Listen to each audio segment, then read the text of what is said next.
уже опытные. Мы с вами, я сейчас не буду просить, чтобы вы это все, вот так, как я скажу, отражали в своих материалах, влияли на прессу там, или как. Я просто вам, вот знаете, хочу вам лично сказать, напомнить какие-то вещи. Ведь мир избавлен от крупномасштабных войн и военных конфликтов. Мы с вами все об этом знаем. Благодаря так называемому стратегическому балансу, который был достигнут после того, как две суперядерные державы договорились фактически о сдерживании и в росте наступательных вооружений, и о сдерживании в системах противоракетной обороны. Потому что для всех понятно, если одна сторона развивает противоракетную оборону успешнее, чем вторая, то она приобретает преимущество, и у нее появляется искушение использовать это оружие первой. Поэтому это один из краеугольных камней международной безопасности. Система противоракетной обороны и договоренности в этой сфере.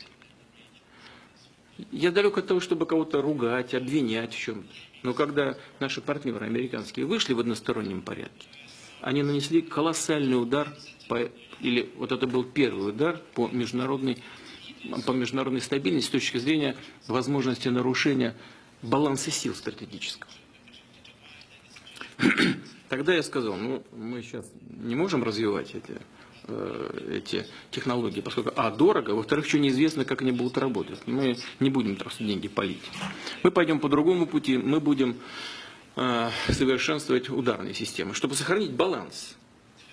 Только для этого. Не для того, чтобы угрожать кому-то.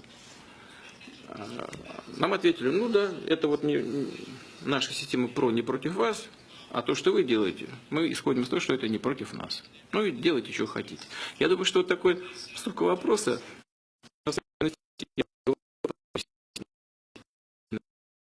связано было с тем, что это с начала 2000-х годов Россия находилась в очень сложном положении. Развал экономики, значит, фактически гражданская война и борьба с терроризмом на Кавказе, оборонная промышленность в развале, вооруженные силы в ужасном состоянии. Ну, кому в голову приходилось, что Россия сможет наращивать стратегические вооружения? Наверное, думали о том, что пройдет некоторое время, имеющиеся, доставшиеся от Советского Союза вооружения будут деградировать. Потом он сказать, да делайте, что хотите. Но мы предупреждали, что мы будем это делать. Мы сказали об этом. И мы делаем. И я вас уверяю, сегодня Россия добилась существенных успехов на этом пути. Я сейчас не буду всего перечислять, но мы модернизировали наши комплексы. И успешно развиваем новые поколения. Я уже не говорю о системах преодоления, системы противоракетной обороны.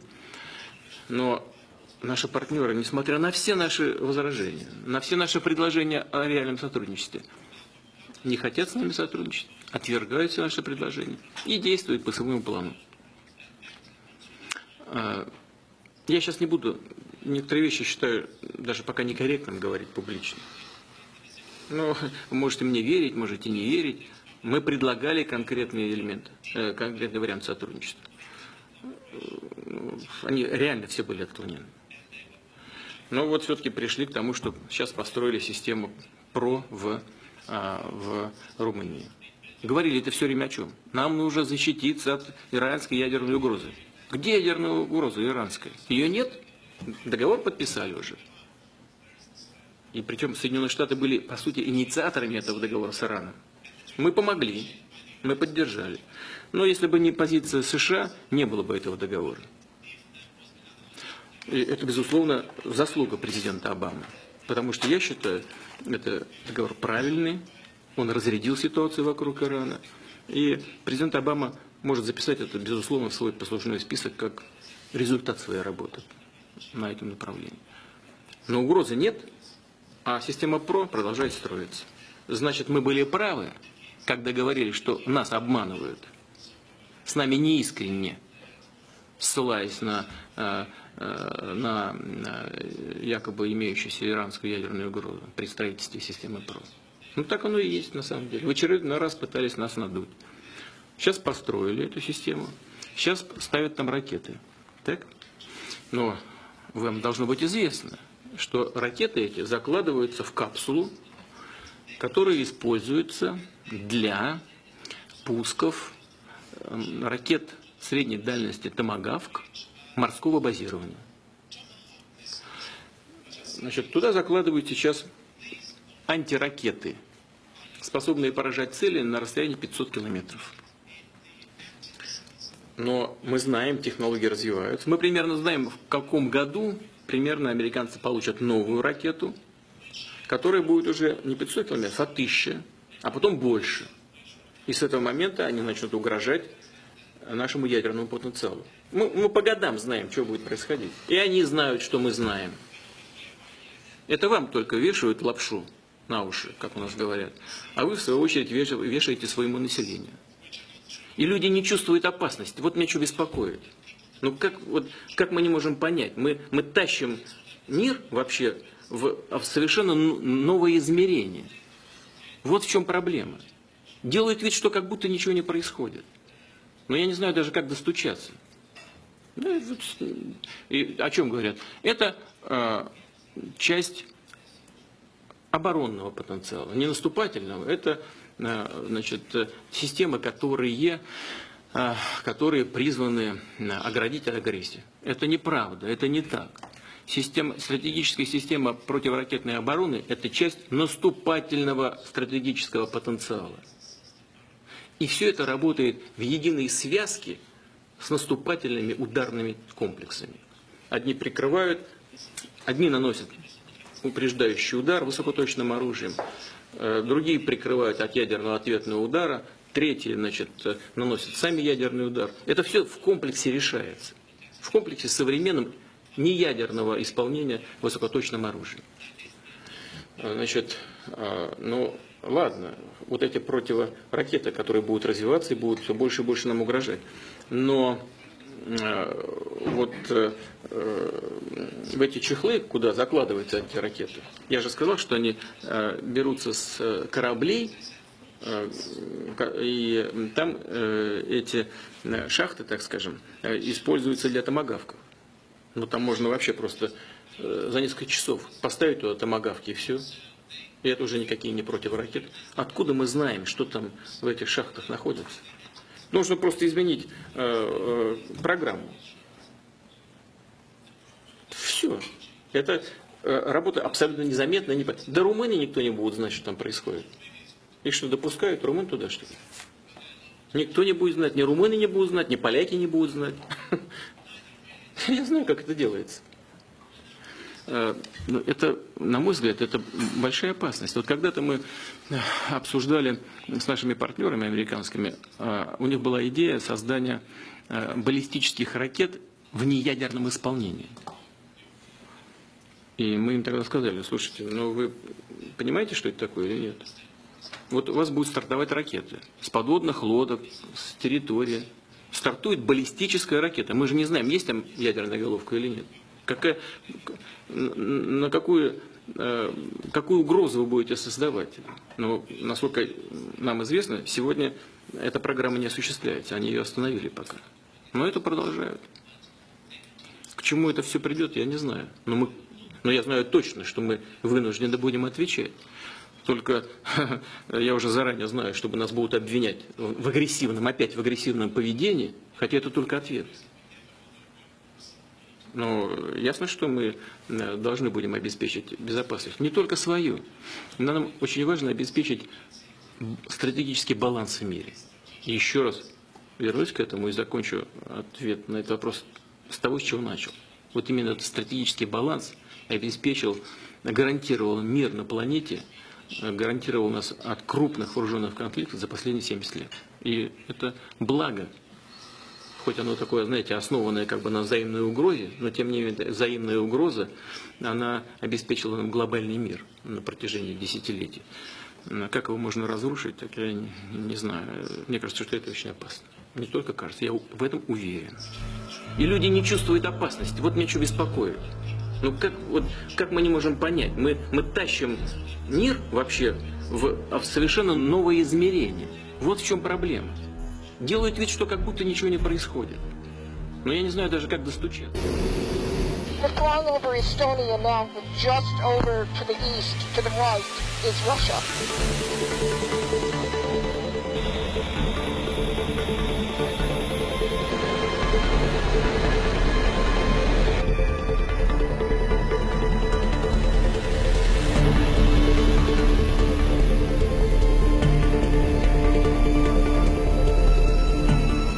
We need to be ready. We should not be.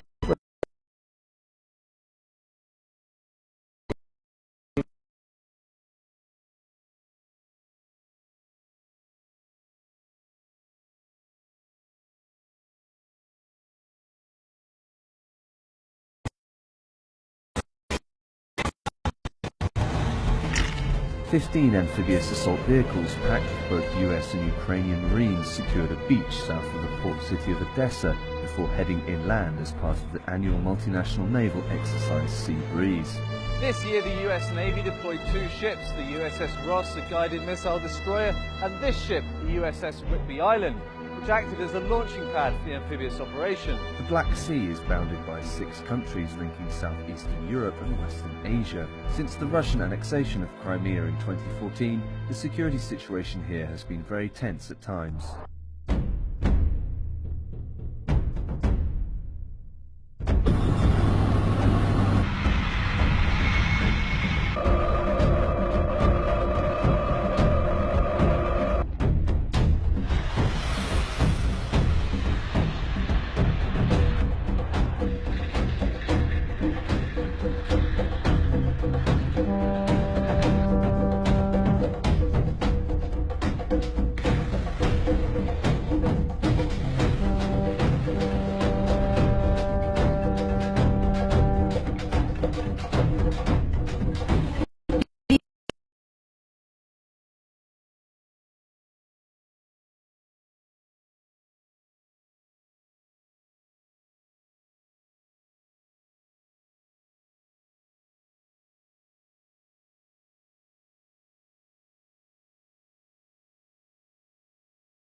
US dollars.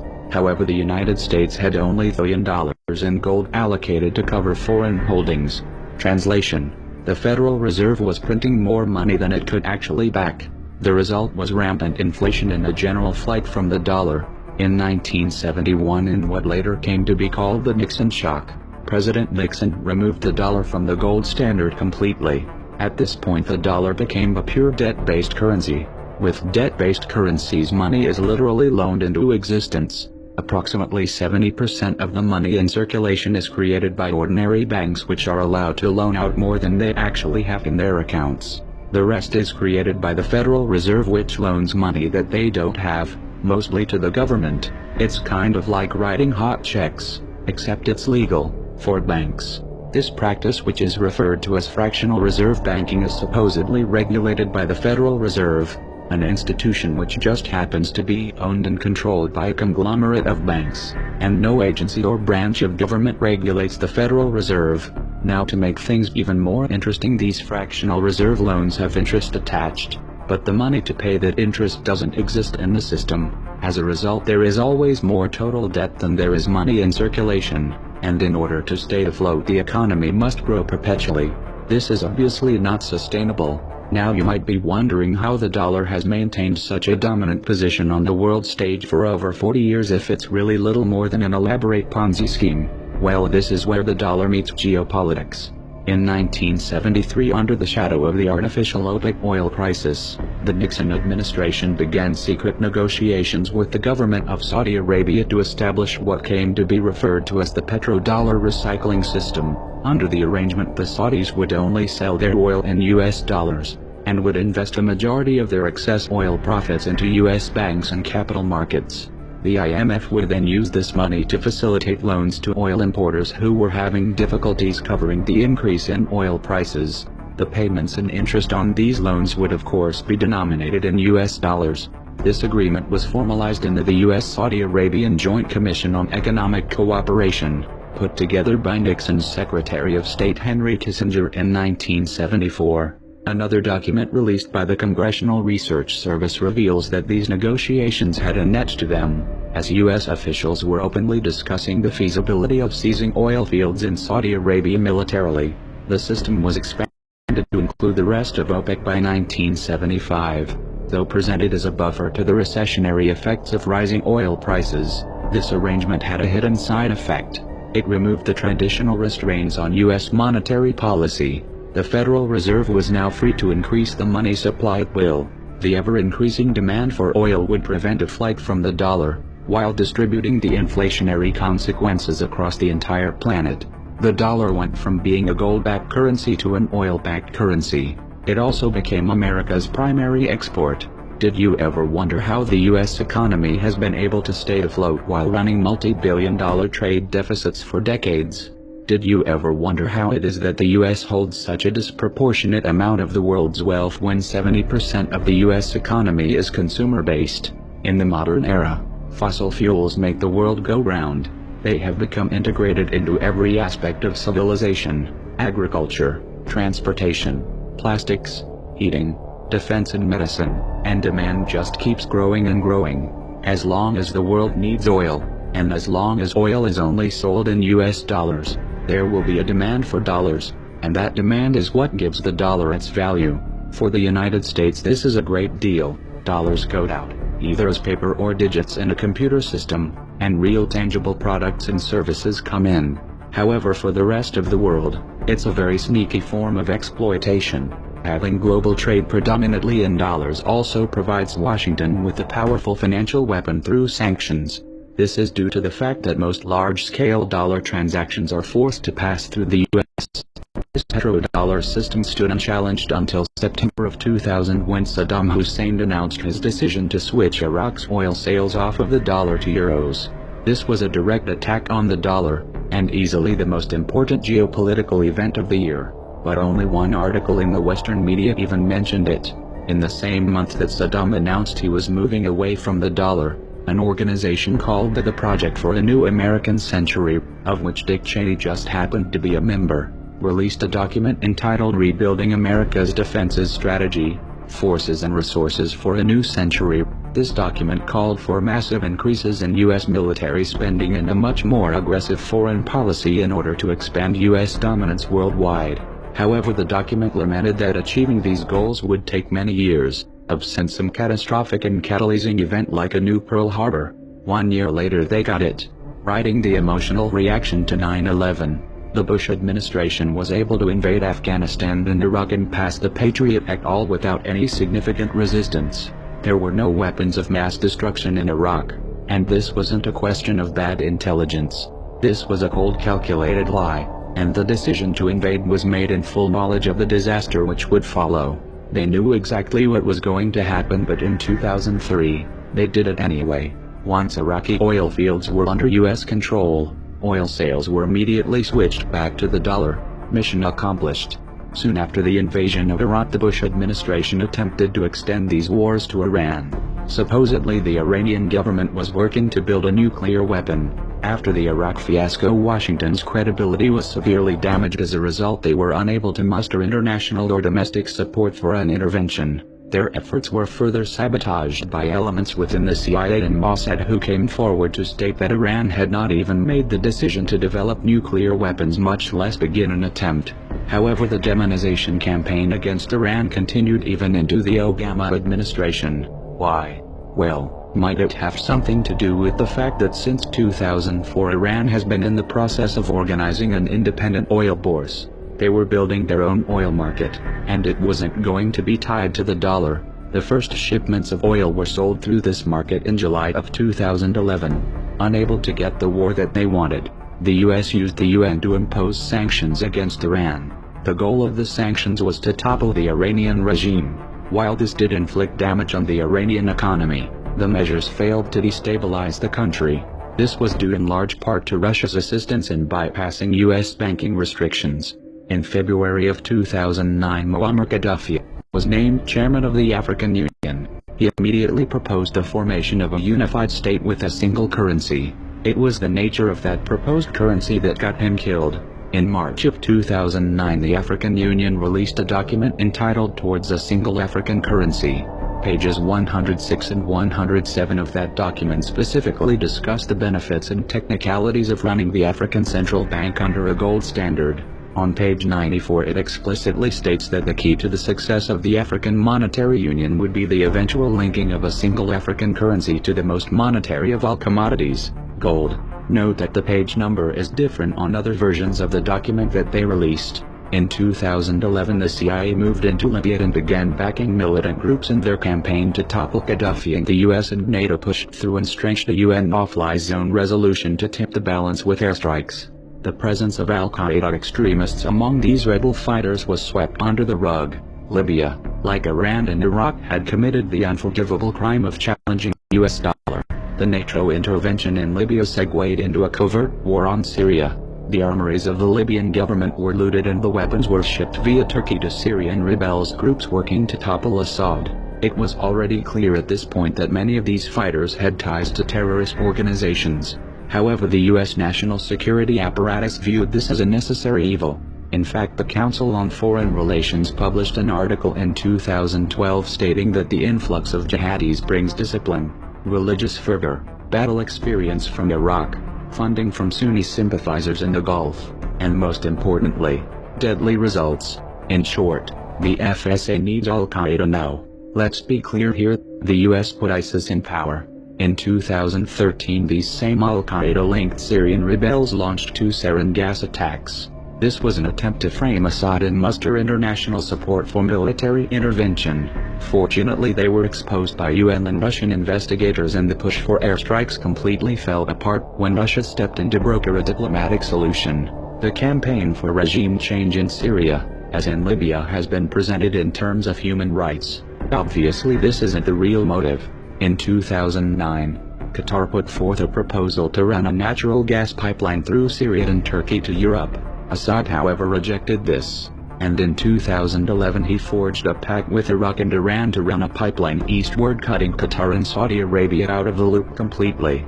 Not surprisingly, Qatar, Saudi Arabia and Turkey have been the most aggressive regional players in the push to topple the Syrian government. But why would this pipeline dispute put Syria in Washington's crosshairs? 3 reasons. 1. This pipeline arrangement would significantly strengthen Iran's position, allowing them to export to European markets without having to pass through any of Washington's allies. This obviously reduces the US government's leverage. 2. Syria is Iran's closest ally. Its collapse would inherently weaken Iran. 3. Syria and Iran have a mutual defense agreement, and a US intervention in Syria could open the door to open conflict with Iran. In February of 2014 this global chess game heated up in a new venue, Ukraine. The real target, however, was Russia. You see, Russia just happens to be the world's 2nd largest oil exporter, and not only have they been a thorn in Washington's side diplomatically, but they also opened an energy bourse in 2008, with sales denominated in rubles and gold. This project had been in the works since 2006. They have also been working with China to pull off of the dollar in all of their bilateral trade. Russia has also been in the process of organizing a Eurasian Economic Union, which includes plans to adopt common currency unit, and which is slated to have its own independent energy market. Ukraine had been presented with a choice. Either join the EU under an association agreement or join the Eurasian Union. The EU insisted that this was an either-or proposition. Ukraine couldn't join both. Russia, on the other hand, asserted that joining both posed no issue. President Yanukovych decided to go with Russia. In response, the US national security apparatus did what it does best. They toppled Yanukovych and installed a puppet government. Though this all seemed to be going well at first, the US quickly lost control of the situation. Crimea held a referendum and the people voted overwhelmingly to secede from Ukraine and reunify with Russia. The transition was orderly and peaceful. No one was killed, yet the West immediately framed the entire event as an act of Russian aggression, and this became the go-to mantra from that point on. Crimea is important geostrategically because of its position in the Black Sea, which allows for the projection of naval power into the Mediterranean. It has also been Russian territory for most of recent history. The US has been pushing for Ukraine's inclusion into NATO for years now.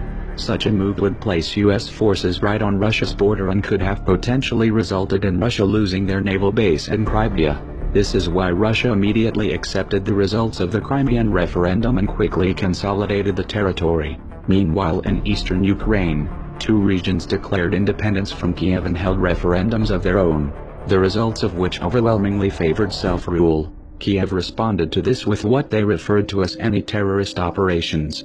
In practice, this was a massive and indiscriminate killing of civilians.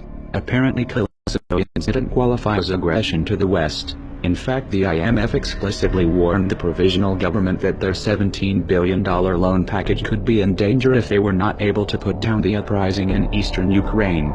While the war against eastern Ukraine was raging, elections were held and Petro Poroshenko was elected president. It turns out that Poroshenko was exposed by a leaked diplomatic cable released by WikiLeaks in 2008 as having worked as a mole for the US State Department since 2006. They referred to him as our Ukraine insider, and much of the cable referred to information that he was providing. A separate cable showed that the US knew Poroshenko was corrupt even at that point. Having a puppet in place, however, hasn't turned out to be enough to give Washington the upper hand in this crisis. What does Washington do when they have no other leverage? They impose sanctions. They demonize and pull a false flag. This isn't a very good strategy when dealing with Russia. In fact, it has already backfired. The sanctions have merely pushed Russia and China into closer cooperation and accelerated Russia's de-dollarization agenda. And in spite of the rhetoric, this has not led to Russia being isolated. The US and NATO have put a wedge between themselves and Russia, but not between Russia and the rest of the world. This new anti-dollar axis goes deeper than economics. These countries understand what's at stake here. This is why, in the wake of the Ukrainian crisis, China has proposed a new Eurasian Security Pact which would include Russia and Iran. Consider the implications here as the Obama administration begins bombing in Syria, which also has a mutual defense agreement with Iran. This is leading us straight to World War III. The masses may not have figured it out yet, but history will remember it that way. Alliances are already solidifying and a hot war is underway on multiple fronts. If the provocations and proxy wars continue, it's only a matter of time before the big players confront each other directly, and that is a recipe for disaster. Does all of this sound insane to you? Well, you're right. The people running the world right now are insane, and the public is sleepwalking into a tragedy. If you want to alter the course that we are on, there's only one way to do it. We have to wake up that public. Even the most powerful weapons of war are neutralized if you reach the mind of the man behind the trigger. How do we wake the masses, you ask? Don't wait for someone else to answer that for you. Get creative. Act like your children's and grandchildren's futures depend on it, because they do. The concept that humanity is teetering on the edge of a third world war is no longer the domain of the lunatic fringe. Those of you who have been paying attention know that in reality, the war is already underway. In this video we are going to examine the profiles of the key players and the alliances they've formed, expose their motives, and present evidence of crimes that they've already committed. Russia, China, and Iran have all explicitly sided with the Syrian government. Russia is providing air support, advanced anti-aircraft missile systems, heavy weapons and training. Iran, for its part, has troops on the ground. For the time being, China is more preoccupied with the ongoing tensions in the South China Sea, and has not flexed its missiles in Syria. as of yet. However, they should always be considered a wild card variable. The current Iraqi government is also a wild card. In 2015 they began to indicate where their loyalties lay in several meaningful ways.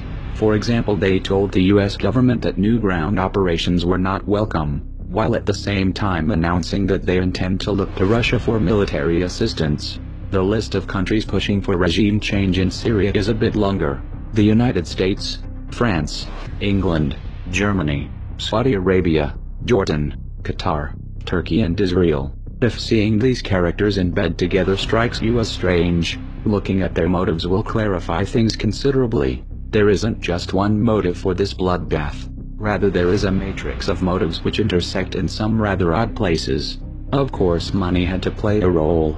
In 2009, Qatar put forth a proposal to build a natural gas pipeline which would have passed through Saudi Arabia, Jordan, Syria, to Turkey and into Europe. The president of Syria, however, rejected this proposal. Instead, in 2011 he forged a pact with Iraq and Iran to run a pipeline eastward, cutting Qatar and Saudi Arabia out of the loop completely. It was around this time that jihadists began flooding into the region intent on ousting Assad. The West presented these groups as freedom fighters.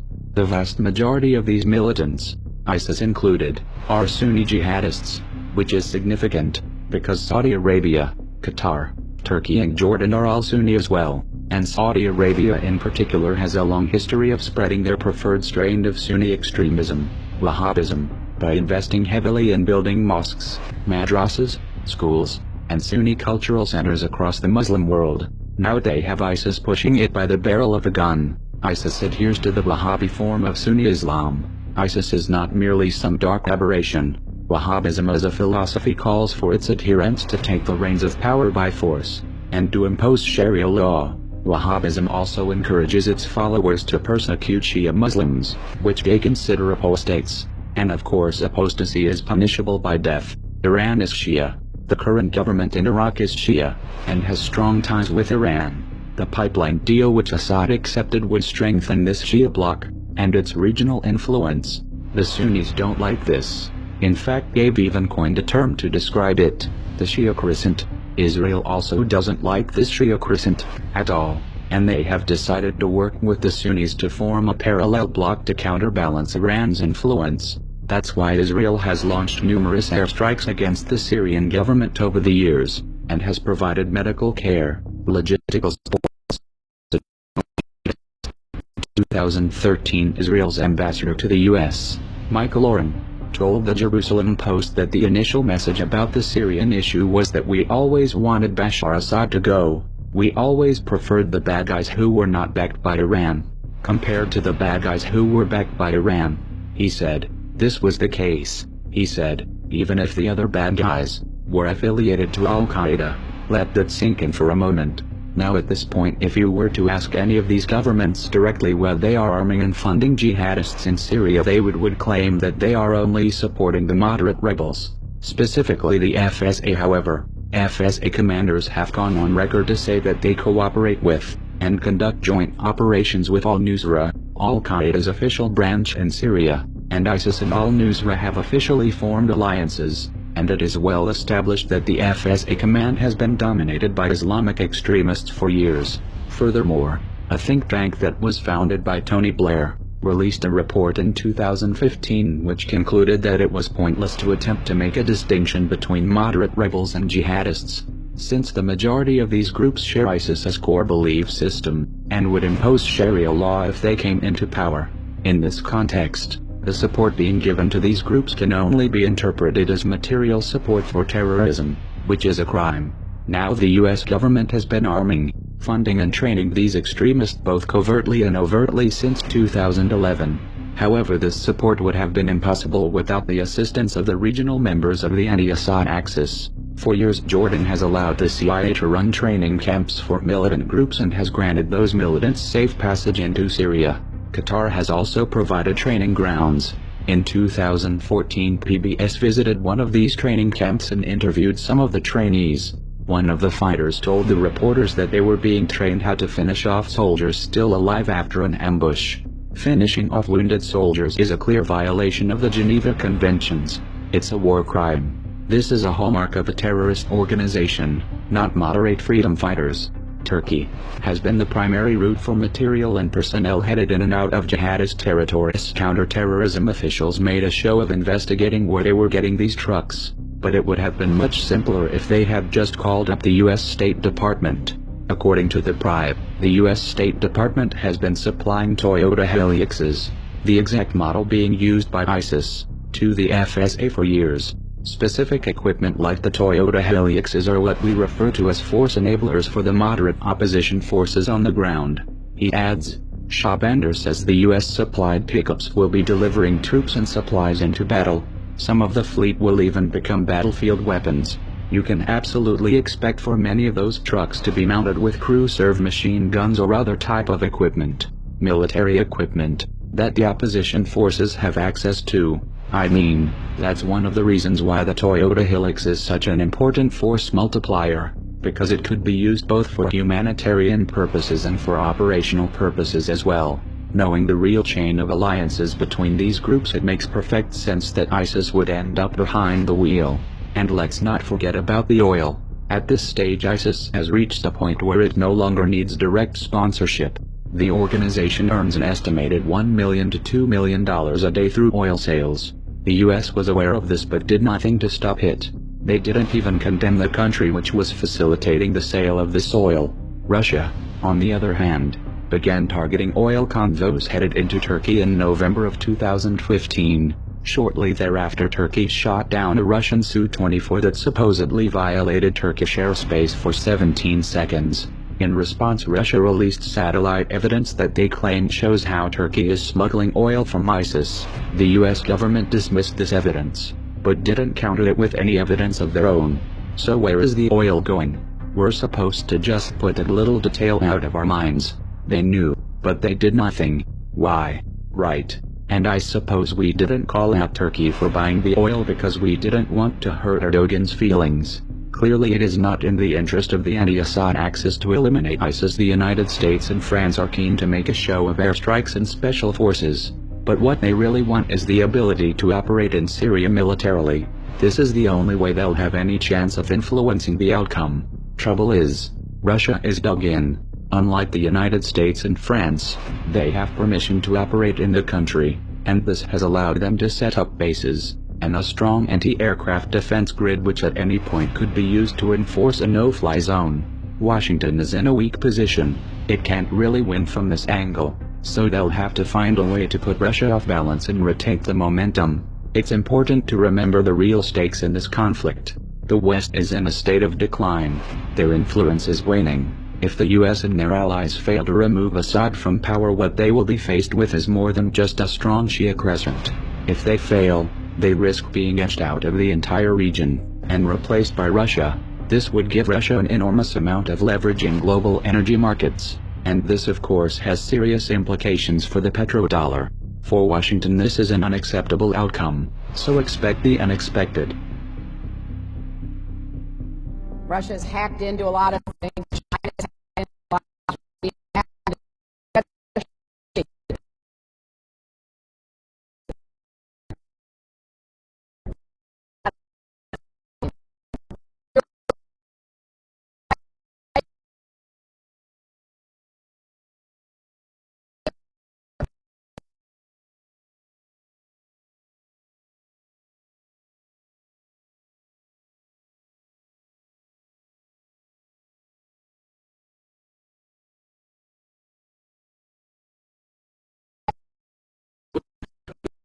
Мы тащим мир вообще в совершенно новое измерение. Вот в чем проблема. Делают вид, что как будто ничего не происходит. Но я не знаю даже, как достучаться. We're flying over Estonia now, but just over to the east, to the right, is Russia.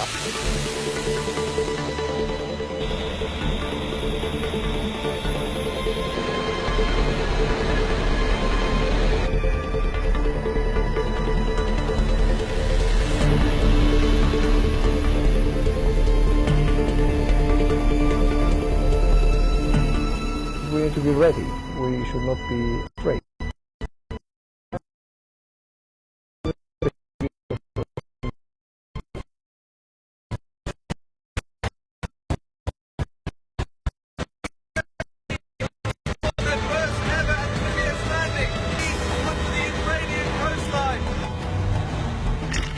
15 amphibious assault vehicles packed with both US and Ukrainian Marines secured a beach south of the port city of Odessa before heading inland as part of the annual multinational naval exercise Sea Breeze.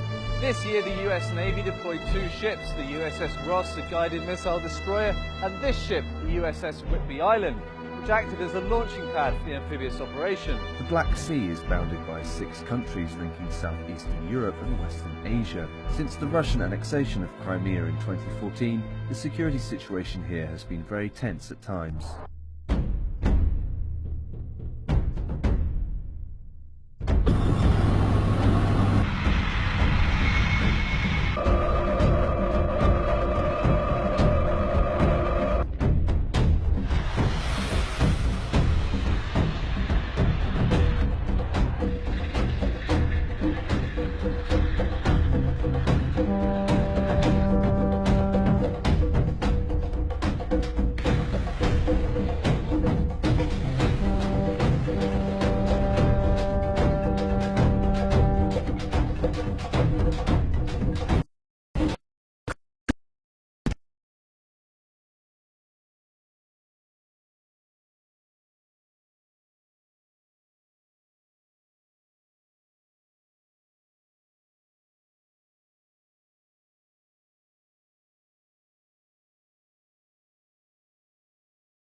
I've been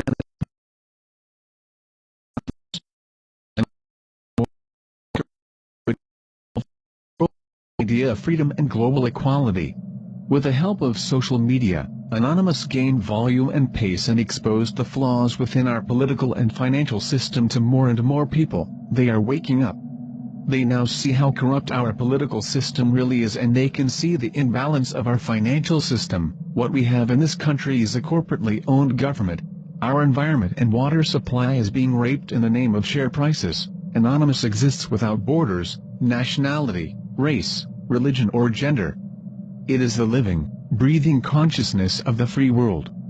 Every November the 5th, the Million Mask March is a sign that humanity, around the world, is crying out for change.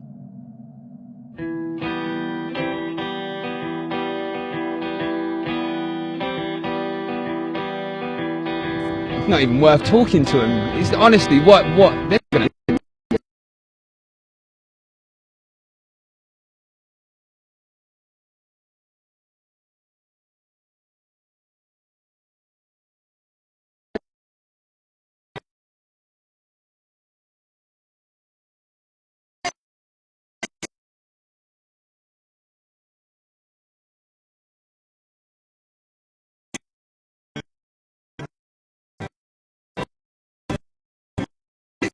In a week's time, it's more important than us exercising our democratic right to freely assemble. Then shame on you. You are meant to be facilitating this process. I've become tired of living in communities.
Population, they are not the policies of the main political parties. The policies of the main political parties are very much influenced and dictated by the finance sector. So the simple answer would be not really, although it looks like it sometimes.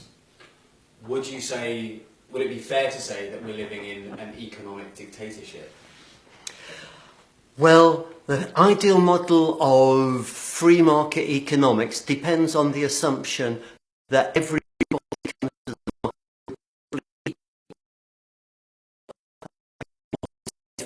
about in your Economics 101 courses. Now, in fact, that system very quickly degrades the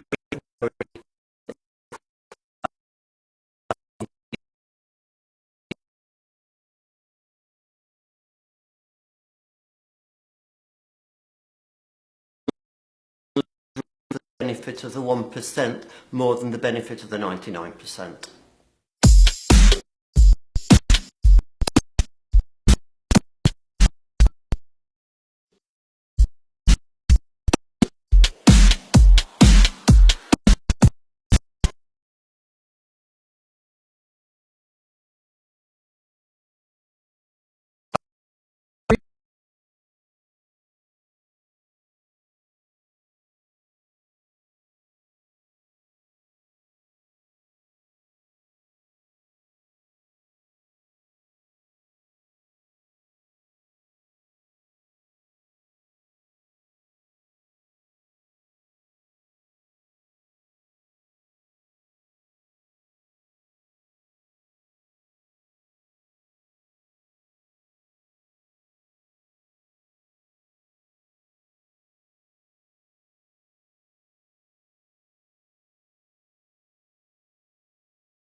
About Anonymous, I decided to meet with the organisers of this year's Million Mask March.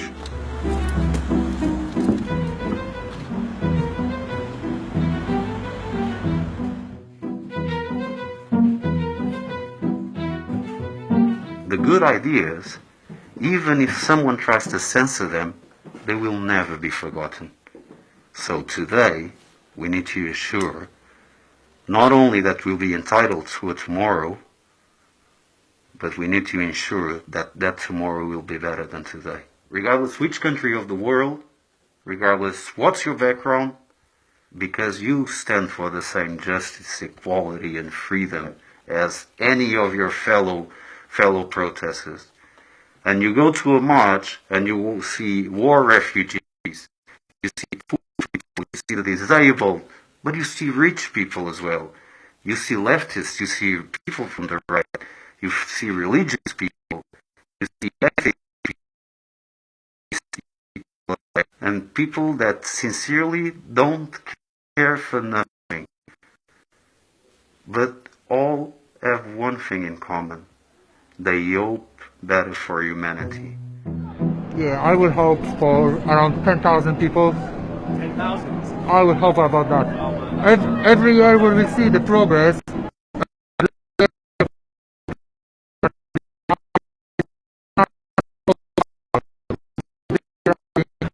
we've been promoting, not like last year, just before the mass starting, we've been promoting for a whole year before that. So I think we can get much more people. I think the first thing to say is actually it's quite an important statement to make that Anonymous have a politics, because I think there is sometimes a tendency to dismiss Anonymous as chaotic, as a meme, as just a kind of insurrectionary fashion.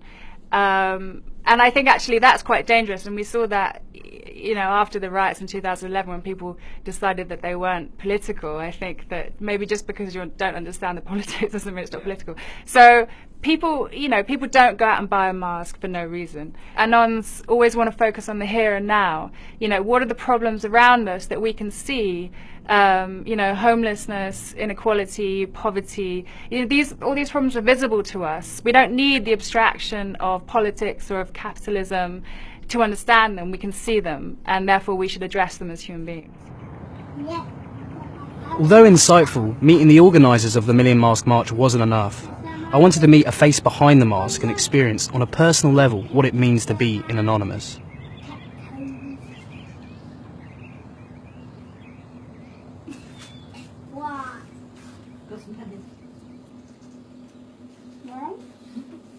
I've always felt like I didn't really fit into society in any way, shape or form. There wasn't really a box that I fitted into. When I was 14, when I was a child, I grew up in care, and I had a full care order from the age of 3, so I didn't really see much of my family. And I used to run away a lot, so I spent some time homeless on the streets, and I was abused in care. And then when I was 14, I started looking at how I could make a difference and play them at their own game. So I learned quite quickly that you needed to know their rules. You needed to know where other people in children's homes were maybe kicking off, being restrained and things like that. I was studying the ways I would get what I wanted. I mean, I had them giving me £50 a week clothing allowance and a trip then moved me to America by the end of it, I learned to play the system. But that led me to Parliament, where I stood up for the Charter of Children's Rights.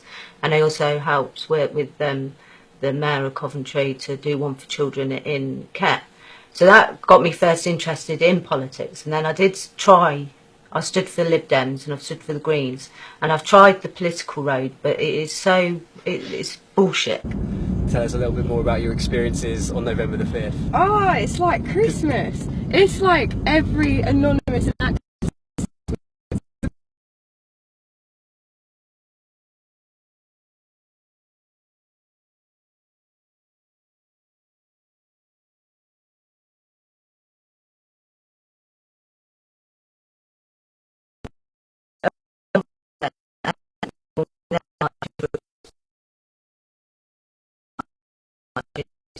a bit of, we're here, nothing you can do about it. We'll all have different issues that we're representing. But it's more of just two fingers up as establishment, really. running amok. Having a joke, having a laugh, getting together, talking, planning, plotting. We need garlic.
And in terms of sort of democracy, do you think democracy is working, or do you think there's a sort of problem with democracy at the moment when, you know, there are protests in London almost every week? In fact, there's a protest going on in Parliament Square that was actually, well, it was stopped by the police. I mean, do you think democracy is working when people are having to take to the streets to get their voices heard? And young people mostly as well. I think, to be fair, democracy probably started because people took to the streets.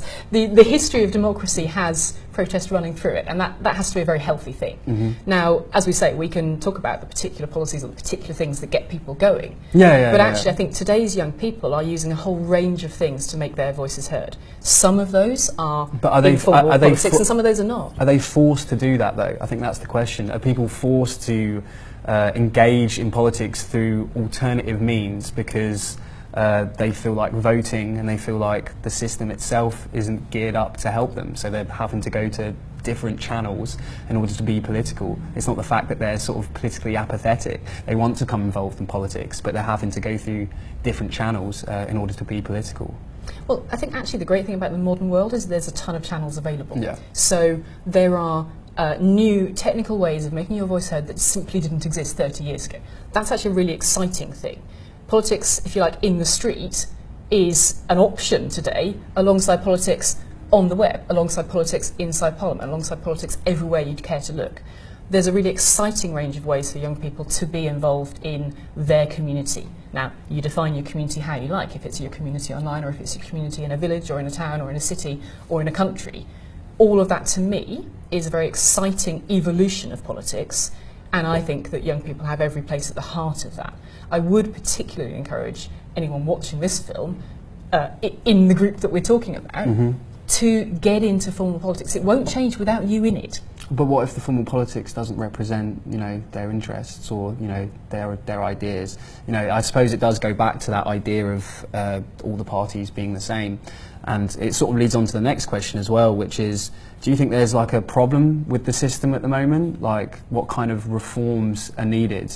Because a lot of young people especially would say that, you know, neoliberal capitalism, what we're living under at this very moment, isn't working. And that it needs to be reformed somehow. I mean, would you agree with that? What kind of reforms are needed? I've actually met very few young people who use that word to describe any of that. Neoliberal capitalism. People just want to get on with their lives, and I think actually democracy has to be flexible enough to do all of that across words long and words short. Democracy means that people's needs have to be balanced, so you're not going to get the thing that you want tomorrow and just as you wanted it. You are going to have to work with what democracy does, but as I've said all the way through, democracy is there for everyone. If you don't like what you see in it, get in yourself and change it. Well, some people will be doing that on the 5th of November. Have you ever heard of the Anonymous movement? I have. Yeah, well, no, we've got actually, like, I don't know, this mask here. Right, and, nice. Yeah, on the 5th of November, these guys will be marching through the streets of London, good. and they come into Parliament to protest. Will you be there to like hear their voices? Well, I imagine I'll be in Parliament because it's my job as a member of Parliament, but I'll look forward to hearing what they've got to say. Yeah, I mean, do you have any thoughts on Anonymous? Because, as I said, these are people, we've spoken to a few of them actually, and they don't believe democracy works. You know, they have sort of very sort of serious concerns about democracy and about politicians. And I was just wondering if, you know, if you had any comments on that. Not specifically, I don't. I'll look forward to hearing what they've got to say. And just on the subject of being anonymous,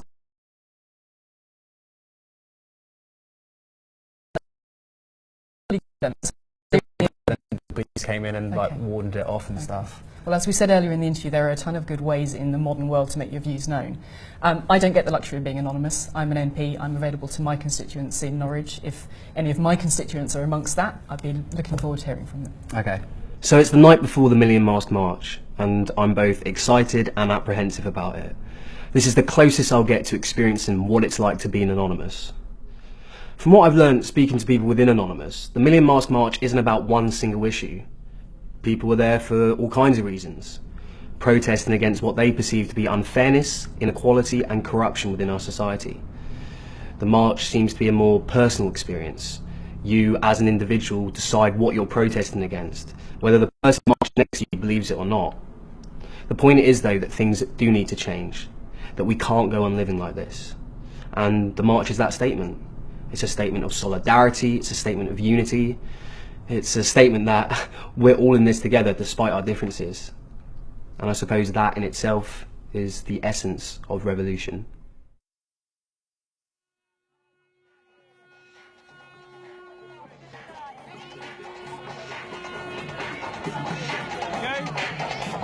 Are you ready? We're about to have a revolution.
Anonymous, Million, Masked March, all these alliteratively named, peculiar, shady, yet populist organisations are the best chance people have in civilised society of having their voices heard.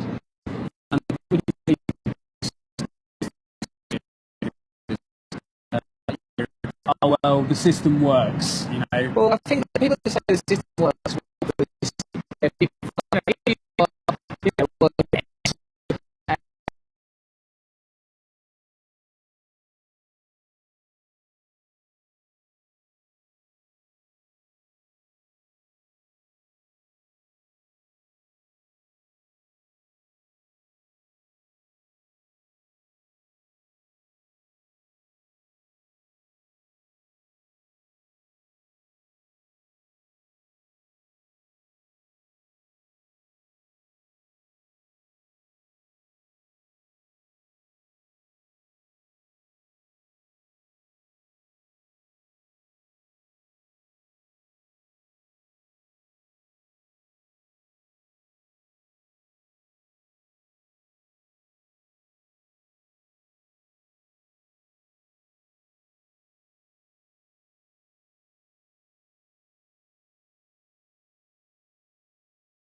that there is something wrong with the world, that humanity can do better for itself.